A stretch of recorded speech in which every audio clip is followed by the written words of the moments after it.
Everybody has a home wherever you live. Hopefully, you like your home. If something good happened to you, like you won the lottery or your team won the Super Bowl, presumably you wouldn't burn your house to ashes in celebration. That doesn't make any sense. You'd be hurting yourself. And if you did do that, what does that say about what you think about where you live? Why is the Eiffel Tower on fire is the next logical question, because a soccer team from Paris, a football match, a soccer match, and then the residents of Paris, I'm not going to call them French people because they're not, they're third world invaders, decided to set the entire city ablaze. Paris is right now in ashes. You can see the Eiffel Tower encased in smoke because Paris Saint-Germain beat Arsenal, that's an English football league, in a shootout. Okay. I don't see any French people on this team. That's fine. Well, I guess, whatever, just the way that Europe goes. But this is Paris Saint-Germain. Got it. It's a football club. Good for you. I guess they won. Don't care. What I do care about is Western civilization, and Western civilization is gone. It's collapsed. The people who built Paris, that made it the greatest city on earth, are gone, and they would be churning in their graves if they were to see how the ruins of their once great city look now that it has been conquered. The Nazis couldn't conquer it. Couldn't conquer it and hold it. Multiple other conquests, obviously, attempting to seize and take Paris. They withstood world wars and sieges and wars throughout thousands of years. Everyone's always tried to conquer Paris, but one generation of criminal alien migration and third world migration, and Paris is finished. Marie Le Pen, the MAGA leader of France, saying, MAFA, make France great again. MAFA. Only in France does a victory in a football club spark riots. Only in France does everyone feel compelled to lock themselves in their homes the night of victory to avoid being confronted with violence. Look at this. These are the streets of Paris now. Is this what you would do to a place that you love? Is this what you would do to a place that you cared about? Of course you wouldn't set all the bikes ablaze and go rampaging through the streets. Look at this. All of them, young adolescent men, no jobs, no future, no hope, no prospects. The globalist leaders of France brought them in order to fix their rotting nation because they saw population numbers, and they said, oh, we can't be reducing in population, without asking the simple question, which is, why do actual French people, native-born French people, the people that you assume lived in France, the ones who spoke French and whose ancestors built the place, why are they not having children?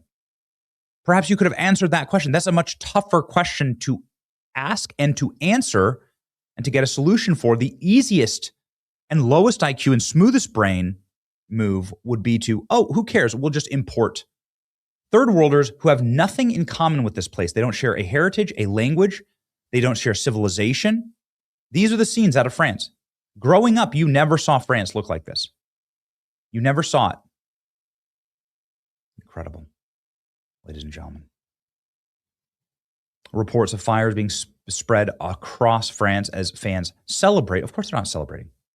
They're just using this as an opportunity to do what they've always wanted to do to Paris, which is to burn it to the ground, to burn it to ashes.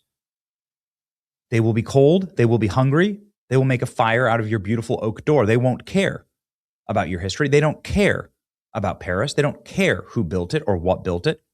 They're here to destroy it. They're destroyers. They're civilizational destroyers. And they didn't have to conquer it.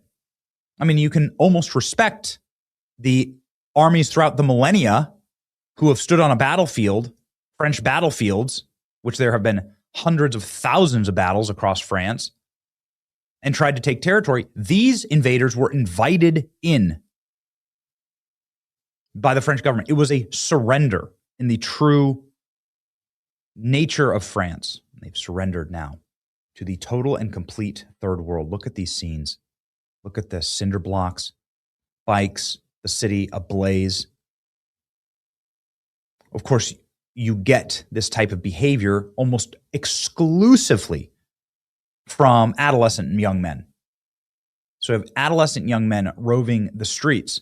Now, why would they do this if they actually had something to live for? They're not. Look at this in the shadow of the Eiffel Tower.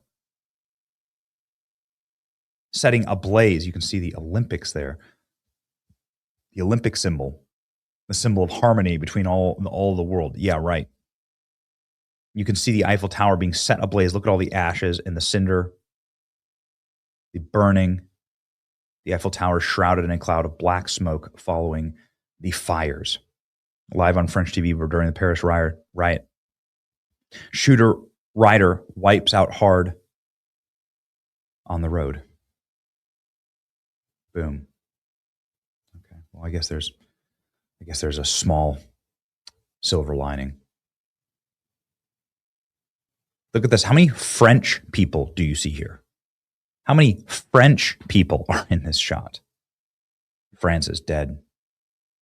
There is no more France. As Donald Trump says, Paris is not Paris anymore. This is a complete and total replacement population. The French leaders realized that their civilization, so all these globalist leaders see population growth as the number one good, that your population always has to be growing.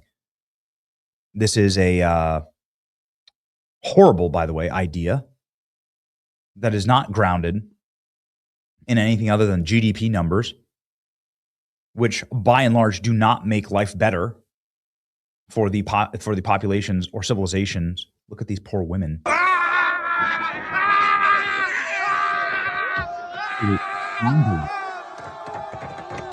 These animals, these poor French women, are sitting there. They're look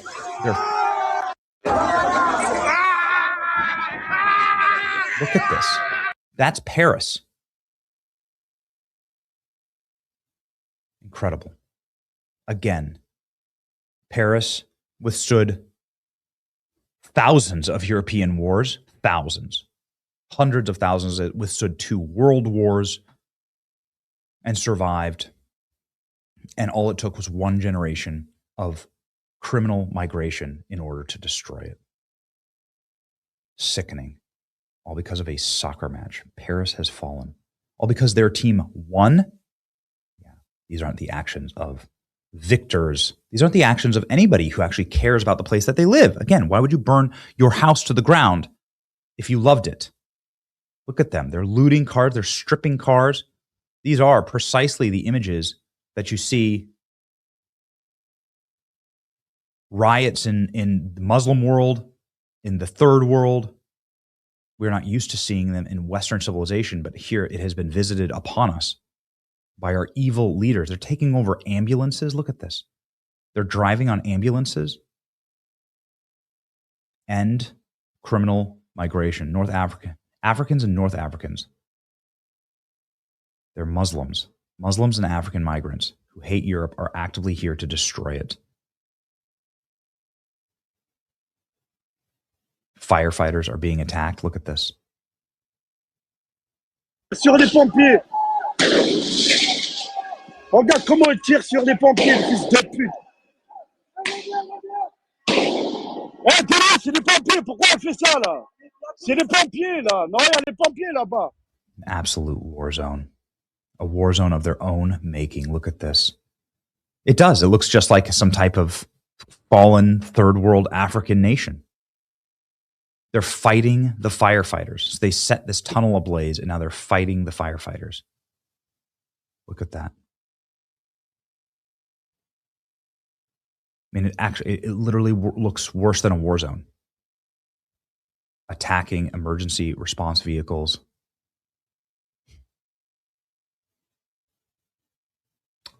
Paris Saint-Germain wins the Championship League. They're dumbass fans the same night. Let's destroy the Eiffel Tower. That's exactly right. So ask yourself, if it looks like an apocalyptic video game, what have you done? What have you done to your civilization? This isn't the way that Parisians acted. This is the final thing I'll show you. This is the last time that Paris Saint-Germain won in 1998. You'll notice a very, very different. You'll notice it looks very, very different. You have white Parisians celebrating in the streets. early, sipping wine and champagne in the streets, dancing and singing French songs. Now look, 20 years later. 20 years later, what have you done? What have you done? You've destroyed the most beautiful city on earth. And for what? And for what? It's time. This is the warning sign to all civilization. This is the warning sign to every nation on earth. This is what happens when you bring incompatible cultures in. They will simply destroy and burn to the ground that which they do not understand. A cautionary tale for every nation. May we heed it. It's your boy Benny. Pray for Paris.